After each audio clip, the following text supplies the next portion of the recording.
A St. Paul officer is out of the hospital tonight after being shot on duty this afternoon. Police tell us he was responding to a domestic call and did return fire, critically injuring a suspect. Danny Spiewak has been following this story all day. He's live now in St. Paul. Danny? Well, in the last couple of hours, we've started to learn a lot more about what led up to this shooting in the city of St. Paul earlier this afternoon. Police now say they were intervening on a domestic call after they say a woman called 911 to report to them a violation of an order of protection. On a quiet weekday afternoon, all I heard was just like a boom.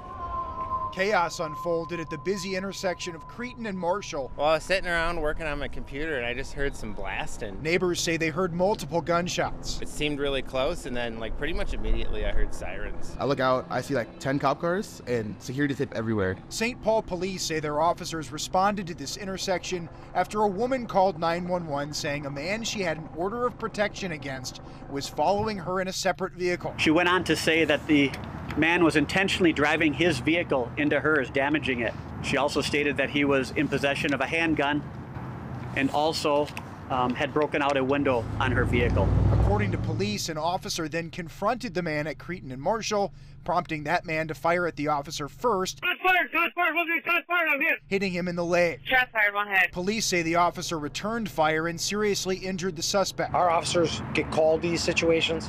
When they're asked for help, they're going to respond. No one in our community, particularly our officers, wants things to turn out this way. Police have not identified the suspect or the officer. And as the officer left Regions Hospital, his colleagues from St. Paul Police saluted him. We are all breathing a sigh of relief that our officer is recovering. We are in prayer alongside the families of the involved individual.